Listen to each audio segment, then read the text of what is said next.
વાર્તા દ્વારા આ વાત આપણને સમજાવી છે. યોગી બાપા વાર્તા કહેતા, ગામની અંદર બે મિત્રો રહેતા હતા.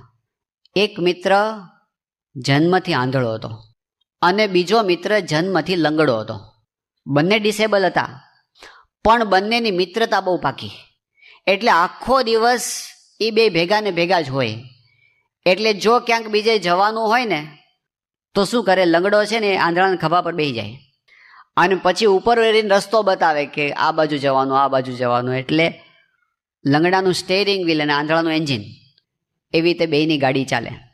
હવે એમાં જે પેલો ભાઈ આંધળો હતો ને, એ આમ જે શુકન શાસ્ત્ર કહેવાય ને, શકુનાવલી, એનો સારો જાણકાર હતો.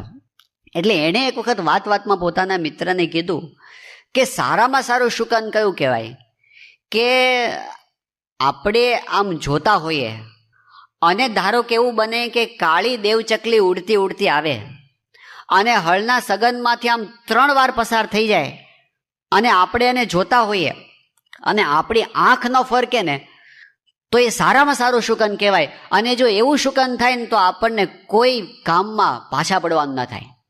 હવે એ પહેલાંને યાદ રહી ગઈ હતી, ઘણા સમય પહેલાં આવી વાત થયેલી હશે. એકવાર એવું થયું કે કંઈ શિયાળાનો સમય હતો અને બંને જણા સવારના પોરમાં ખેતરમાં બેઠા હતા અને અલક મલકની વાતો કરતા હતા. અને એમાં બન્યું કે એક કાળી દેવચકલી ઉડતી ઉડતી આવ્યા અને આવી અને હળના સગનમાંથી એકવાર પસાર થઈ ગઈ, બીજી વાર પસાર થઈ ગઈ, ત્રીજી વાર પસાર થઈ ગઈ. પેલો લંગડો બધું જોતો હતો અને ફર કરતી ઉડી ગઈ. અને એણે પેલા કીધું, ભાઈ આંધળા, આજ તો ગજબ થઈ ગઈ. કે શું? કે મેં જોયું કાળી દેવચકલી ઉડતી ઉડતી આવીને હળના સગનમાંથી 3 વાર પસાર થઈ ગઈ. ખરેખર? કે હા. તારી આંખે જોયું? સગી આંખે જોયું? કે આંખ ફરકી હતી કે જરાય નહોતી ફરકી? તો પેલો આંધળો કે પતી ગઈ વાત. હવે વાત પતી ગઈ. હવે આપણને કોઈ પાછા પાડી શકે નહીં. બેહી જ અમારા ખભા ઉપર. કે ક્યાં? એ કે હાલવા જ માંડીએ, જ્યાં જશું ને ત્યાં કામ થવાનું જ છે. બેહાડ દીધો ખભા ઉપર અને બંને જણા ઉપડ્યા. સવારના 9 વાગ્યાના નીકળ્યા હતા. તે 10, 10:30, 11, 11:30 થયા અને એક શહેરની બરાબર બજારની વચ્ચે આવી ગયા. આજુબાજુ મોટી મોટી દુકાનો ને મોટા મોટા મોલ ને મોટા મોટા શોરૂમ ને. લંગડો કે આજુબાજુ જો હારામ હારી દુકાન કઈ દેખાય છે?